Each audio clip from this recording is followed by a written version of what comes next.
Okay, we're out in the front yard, and this is the water meter out by the curb. It's an analog style water meter, which is the home inspector's friend. See the diamond right in there? That's a flow indicator. Some people call it a cheater wheel or cheater paddle, call it what you will. But if that's moving, then water's moving. We'll go find the leak.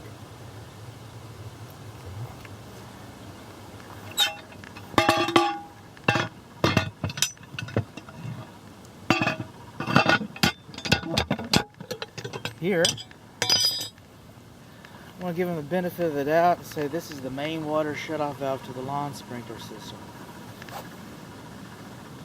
They weren't required when this home was built, so I can, speculate a little bit like that.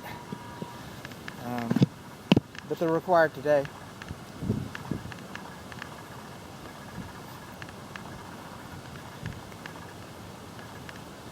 Again, this is the lawn sprinkler system. This is the check valve, backflow prevention device. You're supposed to have 3 inches of clearance underneath that, so a technician could wrap his hands around it. Those are isolation valves, and you'll see that they're perpendicular to the piping. That means that it's been isolated, it's been turned off. I don't know why. We had a pretty good freeze recently. That might be the reason. But I do not activate systems that have been decommissioned.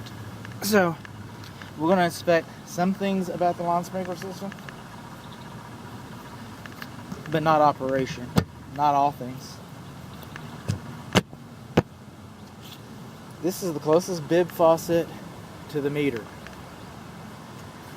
And what we're looking for is between 40 and 80 psi.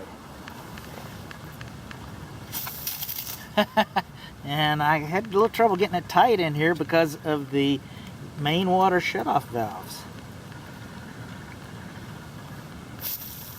So we're just going to go with this, about 45 psi. Okay, that's enough. That's between 40 and 80. See the old school valve, water shutoff valves? If you use those, if you have an emergency in the house and you come out here and turn those, turn off the water to the house, you're probably going to end up going out to the meter and turning off the water to the house. And then after you fix whatever's in the house, you're probably going to end up digging this up and replacing this valve. So, if you're having an emergency, I'm just saying a best practice, if you don't want to dig this up and replace it, if you do not want to update these valves, then it would be prudent to rely on the water meter valve instead of these valves. They're destined for failure. These are the main sewer cleanouts. They're in the front of the house. They're near all of this equipment in line with the meter. This is where the gas enters the house. And, at first glance, there's really nothing to comment on here.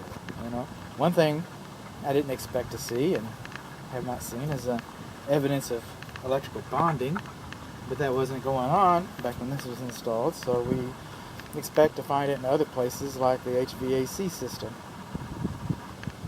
in the furnace.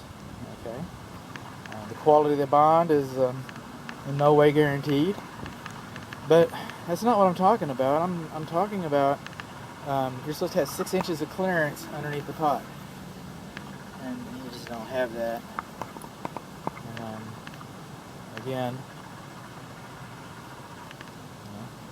what does it really mean in the grand scheme of things? It's not there. This valve, this is your emergency valve for the gas line, and parallel is on, perpendicular is off. So the gas is on. By all outward appearances, I expect to find the gas on in the house. So what did we learn? We learned the meter is over here. We learned that there isn't currently an indication. You could have a leak that doesn't move the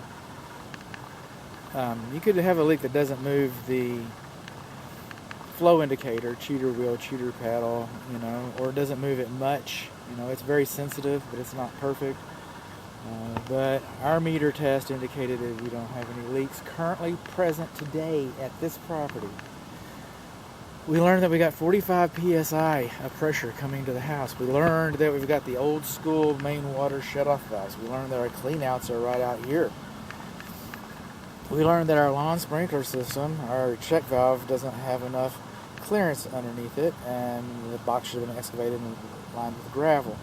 We learned that the lawn sprinkler system has been decommissioned and our observations are going to be limited.